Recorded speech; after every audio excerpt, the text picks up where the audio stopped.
Yo tout le monde, c'est Blinko. On se retrouve aujourd'hui pour le chapitre 229 de Toriko.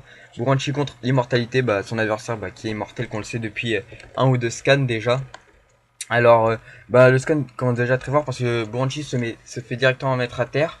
Et après, une fois qu'il est à terre, il commence à réfléchir sur quel est le gène pour qu'il se régénère, son ennemi. Quand il fait pour se régénérer à autant de fois qu'il le souhaite. Parce que, dès que Brunchy attaque et qu'il le coupe en plusieurs morceaux, et ces petits morceaux se transforment en corps de son adversaire. Ce qui fait qu'ils sont de plus en plus pour faire face à Brunchy et qu'il a vraiment du mal à s'adapter à ce combat. Ensuite, Brunchy réfléchit et se dit que plus je le coupe, et plus il y aura des corps de régénérer, comme on l'a vu dans le précédent scan. Et il réfléchit à une tactique à mettre en avant pour pouvoir battre. Et d'un coup, tous ses adversaires se mettent à s'attaquer à lui.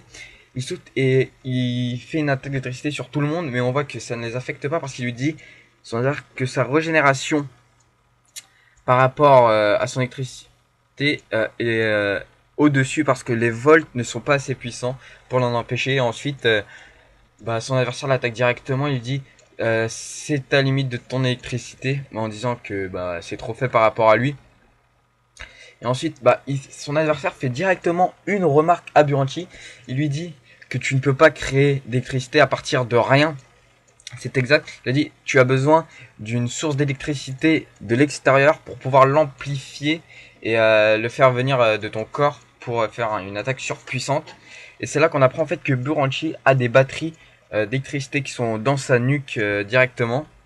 Et c'est pour ça qu'il avait plus d'électricité avant parce qu'elles étaient à plat et que là il en avait un peu parce qu'il avait eu le temps que ça cesse de se recharger un tout petit peu. Et on apprend que si ces batteries elles sont finies, et qu'il en a d'autres qui peut remplacer directement.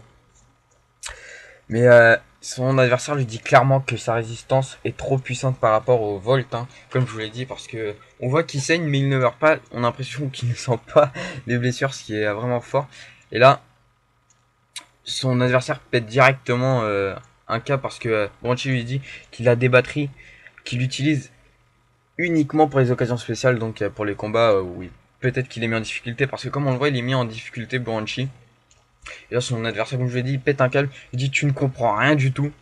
Et là, Branchi se dit, il arrive quoi, parce que et là, son adversaire l'attaque de plein fouet dans la face. Et on voit que tous les autres corps se mettent à attaquer sur lui. Et on voit que Branchi tombe à terre. On se dit que là, ça va être la fin. Qui va se faire tuer par son adversaire. Et ensuite, il dit qu'est-ce que c'est décevant. Bientôt, je ne me rappellerai même plus de ton nom. Il sera effacé de ma mémoire. Ensuite, il dit Buran. Il dit quel est ton nom déjà. Et Buranchi lui répond clairement It's Buranchi. C'est Buranchi. Tengu Buranchi.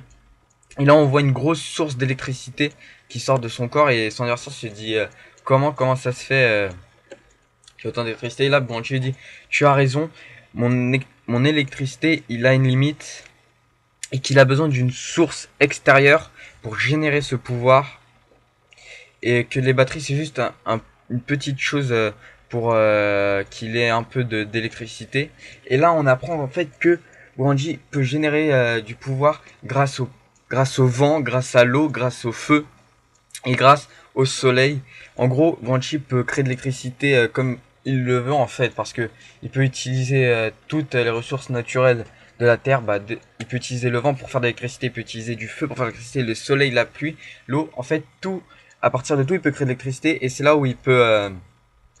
C'est comme si en fait, lui, c'est un arbre de la nature et c'est une plante quoi, parce que il peut, il se ressource de toutes les énergies possibles qu'il y a sur Terre.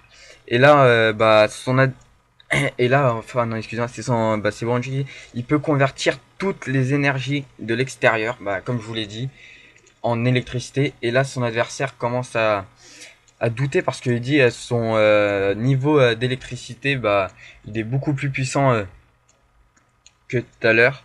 Et ensuite,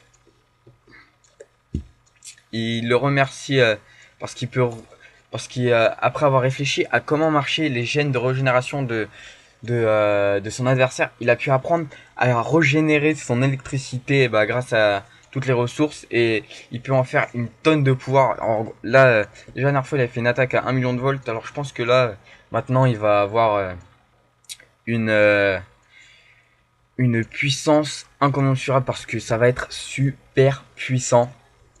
Ensuite il dit, son adversaire, que tu as certainement un gros pouvoir d'électricité, mais que sa résistance est toujours plus puissante. Et là, une toute nouvelle attaque de Branchi Ugi Shokuretsu Daitai Dengeki, qui est une attaque secrète, c'est une technique secrète.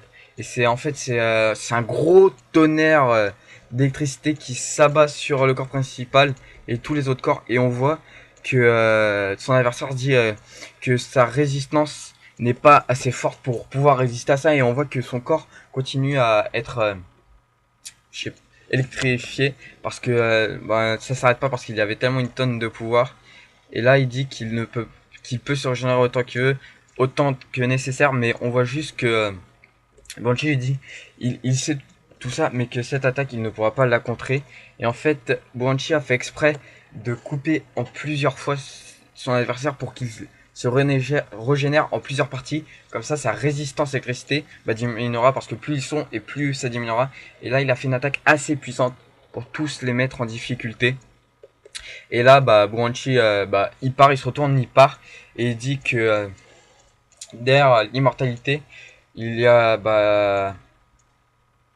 que mince, comment ça se dit, excusez-moi, l'envie de gagner, quoi, le est meilleur. Et là son adversaire l'appelle Tengu Goranchi, comme s'il allait pas oublier son nom. Et là il dit c'est ça, c'est mon nom, quoi. Si l'autre il lui disait quel est ton nom, et là c'est Goranchi qui se moque de lui en disant quel est ton nom déjà, pour se moquer de lui. Et c'est la fin de ce tome qui était vraiment exceptionnel. J'ai vraiment adoré ce combat entre Buranchi et son adversaire parce que c'était vraiment très fort. Et je pense que là les prochains scans vont être aussi énormes. On va se retrouver avec le combat de Coco. On va se retrouver avec le combat de Zebra, alors qui risque d'être énorme parce que lui c'est le seul à ne pas combattre pour l'instant. Et Toriko versus Starjom qui va être le gros combat. Mais bon, on va voir comment ça va se dérouler dans les prochains scans. En tout cas, ça risque d'être vraiment énorme. Et on se retrouve bientôt pour le scan de Fairy Tail et l'épisode de Hunter x Hunter. Allez, à plus tard.